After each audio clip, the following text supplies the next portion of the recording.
Presented by Preeti Films. Preeti Films.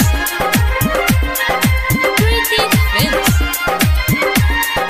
Preeti Films. DJ Manish Raksol. DJ Manish Raksol. DJ Manish Raksol.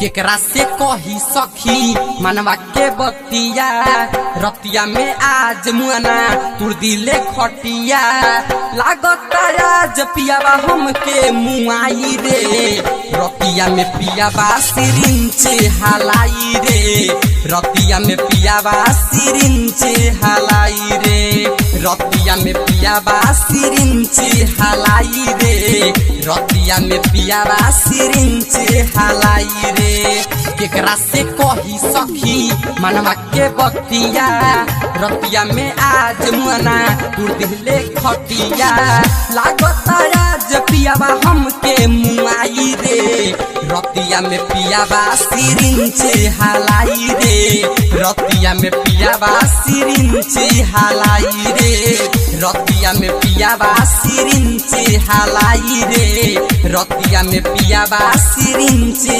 हलाई रे Mixed by DJ Manish Raj.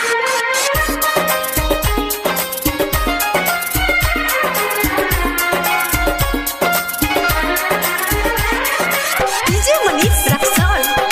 DJ Manish Raksol. DJ Manish Raksol. Preeti Films Recording Studio, Chiraiya. पहेला खाके रैनी हम तो दबाई लागता आज मुआना हमके मुआई हाय हाय पहेला खाके रैनी हम तो दबाई लागता आज मुआना हमके मुआई कहिया ले पियावा उ हमके सताई रे रतिया में पियावा सिरिंचे हलाई रे रतिया में पियावा सिरिंचे हलाई रे रतिया में पियावा सिरिंचे हलाई रे रतिया में पियावा सिरिंचे हलाई रे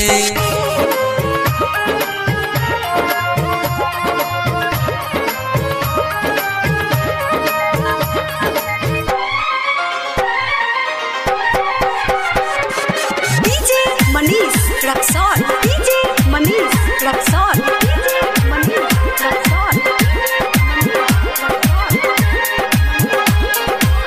प्रेमी शंभुआ से सुखो न मिलले राइटर सत्येंद्र कैसन मरद बा मिलले हाय हाय रोशन दीवाना से सुखो न मिलले राइटर सत्येंद्र कैसन मरद बा मिलले मन करे बिरजेश के छोरी नैहर जाई रे रतिया में पियावा सिरिंचे हलाई रे रतिया में पियावा सिरिंचे हलाई रे रतिया में पियावा सिरिंचे हलाई रे रतिया में पियावा सिरिंचे हलाई रे Preeti Films Recording Studio, Chiraiya.